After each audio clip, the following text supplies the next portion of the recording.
बदलापुर गांव में हरिया खेतों में मजदूरी किया करता था। वो सुबह सुबह उठकर गंगाराम के खेत पहुंच जाता था।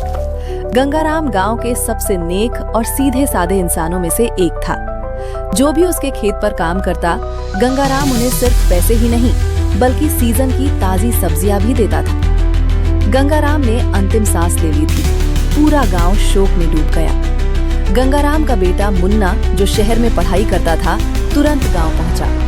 अगले दिन उसने खेत पर काम करने वाले सभी मजदूरों को बुलाया। सबके चेहरे पर उम्मीद थी कि शायद मालिक की तरह वही अपनापन मिलेगा, लेकिन मुन्ना का चेहरा बिल्कुल गंभीर था। सुनो भाइयों, मैंने तुम सबको इसलिए बुलाया है क्योंकि एक जरूरी बात कहनी। पिताजी अब रहे नहीं और मैं खेत नहीं संभाल सकता। मुझे खेत की कोई जरूरत नहीं है, ना ही मैं इसे चलाना चाहता हूँ। साहब, आप कैसी बात कर रहे हो? मालिक तो हमारा बहुत ख्याल रखा करते थे। अगर हम खेत पर काम नहीं करेंगे तो खाएंगे क्या? हमारे पास और कोई रोजगार नहीं है। देखो भाई, पिताजी को खेत का काम आता था इसलिए वो संभाल लेते थे। मुझे खेती किसानी में बिल्कुल दिलचस्पी नहीं। मैं पढ़ा लिखा हूँ, शहर वापस जाना। मैं खेत का काम बंद करना चाहता हूँ। कल से कोई भी खेत पे मत आना और अपना अपना रास्ता देख लेना। साहब, इतने सालों से हम इसी खेत पर काम कर रहे हैं। अगर काम ही छीन लेंगे तो हमारे बच्चों का पेट कैसे भरेगा? मैं पिताजी नहीं हूँ, मैंने फैसला कर लिया है। मैं खेत बेचना चाहता हूँ या बंद रखना चाहता हूँ, ये मेरा हक है। अब तुम सब लोग जा सकते हो। धीरे धीरे मजदूर एक एक करके उठे और घर की ओर चल पड़े। हरिया भारी कदमों से अपने घर पहुंचा। क्या बात है हरिया, आज तुम इतनी जल्दी घर आ गए? सब ठीक तो है? कुछ ठीक नहीं है मल्टी, अब खेत पर काम ही नहीं रहा। सेठ जी के जाने के बाद मुन्ना भैया ने सबको काम से निकाल दिया। क्या? ऐसा कैसे कर सकता है वो? तुम मजदूरों ने तो सालों से उसके बाप का खेत संभाला है। बेटा है, खेत उसका है, जो चाहे कर सकता है। बोला कि उसे खेती किसानी में दिलचस्पी नहीं। कह दिया कि कल से कोई भी खेत पर मत आना। तो अब क्या करोगे हरिया? इतनी ठंड में कोई दूसरा काम भी कहाँ मिलेगा? घर में अनाज तो है नहीं, बच्चों का क्या होगा? हरिया कुछ देर चुप रहा, फिर गहरी सांस लेकर बोला, यही सोच रहा था। इस गांव में अब काम की कोई उम्मीद नहीं है। शायद दूसरे गांव जाना पड़ेगा। वहीं जाकर कोई मजदूरी, कोई काम काज देख लूंगा। तुम इतनी दूर काम पर जाओगे? रोज आना जाना भी कैसे करोगे? और अगर वहीं रहना पड़ा तो हम कैसे रहेंगे? भगवान ने एक रास्ता बंद किया है तो दूसरा भी खोल देगा। तुम चिंता मत करो, मैं मेहनत करूंगा, कहीं ना कहीं काम जरूर मिल जाएगा। हम भूखे नहीं मरेंगे। तुम्हारे बिना घर खाली सा लगेगा, लेकिन अगर यही सही है तो जाना पड़ेगा। मैं भी हिम्मत रखूंगी। धीरे धीरे दोनों नींद में डूब गए, लेकिन रात ने घर के अंदर बेचैनी छोड़ रखी थी। सुबह की ठंडी हवा चुभन जैसी लग रही थी। हरिया दूसरे गांव में चला गया। हे भगवान, इस गांव में तो ठंड और भी ज्यादा है। वो कांपते हुए चाय वाले की छोटी दुकान पर पहुंचा। अरे भाई, जरा एक गर्म चाय लगा देना, ठंड से हाथ पैर सुन्न हो गए हैं। चाय वाला मुस्कुराते हुए बोला, तुम भी यहाँ काम की तलाश में आए हो क्या? हाँ भाई, लेकिन तुम्हें कैसा पता चल गया? अरे यहाँ तो रोज ही दूसरे गांव के लोग आते हैं। सबका एक ही हाल, अपने गांव में काम नहीं मिलता तो यहाँ उम्मीद लेकर आते हैं। अगर आप किसी तरह मुझे कोई काम दिला दो तो आपकी बहुत बड़ी मेहरबानी होगी।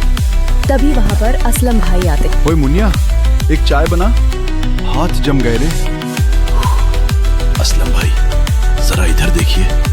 ये भाई साहब दूसरे गांव से आए हैं और काम की तलाश में हैं। आप भी तो काम करवाते हो, इन्हें अपने पास रख लो ना। कहाँ से आए हो भाई? बदलापुर से। वहाँ खेत का काम बंद हो गया, चलिए यहाँ रोजगार की तलाश में आया हूँ। काम कोई भी हो, मेहनत मैं दिल से करूँगा। अच्छा, मेहनत करने वालों की यहाँ कमी नहीं है, लेकिन भरोसेमंद आदमी मिलना मुश्किल है। तुम्हारा चेहरा मेहनतकश लगता है। हाँ सलम भाई, रख लो इनको, बहुत सीधे साधे लग रहे हैं। ठीक है भाई। वैसे भी मुझे एक आदमी की जरूरत थी, सामान उठाने धोने, दुकान संभालने और थोड़ी बहुत मदद के लिए। अगर तुम चाहो तो कल से मेरे पास काम पर आ जाना। ठीक है साहब, जैसा आप कहो, मैं कल सुबह सुबह आ जाऊंगा। रात पूरी तरह घिर चुकी थी। ठंडी हवा चल रही थी और सड़क किनारे सिर्फ पीली ट्यूबलाइट की हल्की रोशनी थी। हरिया के पास रहने को कोई जगह नहीं थी, न बिस्तर न चादर। चल हरिया, आज की रात भी काट ले, कल से सब ठीक हो जाएगा। ठंड शरीर में कांटे से चुभ रही थी, लेकिन थकान इतनी थी कि कुछ देर में उसकी आंख लग गई। अगली सुबह वो सीधा असलम भाई की जगह पहुंच गया। अरे हरिया, आ गया तू? आज काम थोड़ा ज्यादा है भाई। देख, ये जो लकड़ियां पटी है ना, इन्हें उठाकर उस साइड डाल देना। जल्दी लग जा काम पर। जी साहब, जैसा आप कहें। वो बिना समय गवाए लकड़ियां उठाने लगा। हाथों में छाले पड़ने लगे, पीठ दुखने लगी, लेकिन उसने रुकना नहीं चाहा। पूरे दिन का काम खत्म होने के बाद रात हो गई थी।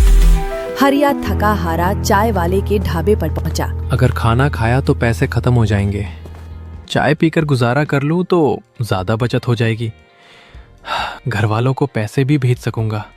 उसी समय चाय वाला उसे देखकर बोला, अरे हरिया, आज खाना खाकर नहीं आया क्या? चेहरा तो गिरा गिरा लग रहा है। हरिया ने झूठ छुपाने के लिए मुस्कुराते हुए कहा, अरे नहीं भाई, खाना तो खा आया हूँ, बस जरा गर्म चाय पिला दो, ठंड बहुत लग रही है। ठीक है भैया, अभी लाया।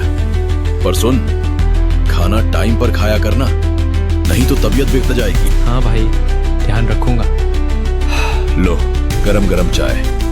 पैसे की टेंशन मत लिया करो, कभी कमी पड़े तो बता दे। चाय पीकर वो सड़क की ओर चल पड़ा। पेट खाली था, लेकिन दिल में उम्मीद थी। भगवान, बस इतना कर देना कि मेरी मेहनत रंग लाए, घर वाले खुश रहें, बाकी मैं सब झेल लूंगा। फिर वो वहीं जमीन पर लेट गया। हल्की हवा चल रही थी और हरिया अपने नए संघर्षों के साथ सो गया। अगली सुबह ठंडी हवा चल रही थी। खालिद भाई रोज की तरह चाय वाले के पास पहुंचे। अरे मुनिया, हरिया को कहीं देखा है? आज बहुत देर हो गई, वो दुकान पर आया नहीं। अरे नहीं खालिद भाई, मैंने तो नहीं देखा। क्या वो सुबह से काम पर नहीं पहुंचा? हाँ, अब भाई भी पूछ रहे थे। वो कल बहुत थका हुआ लग रहा था। कहीं तबीयत तो खराब नहीं हो गई? चलो भाई, देखते हैं। सुबह से ठंडी हवा बहुत चल रही है, कहीं बेचारे को कुछ हो न गया हो।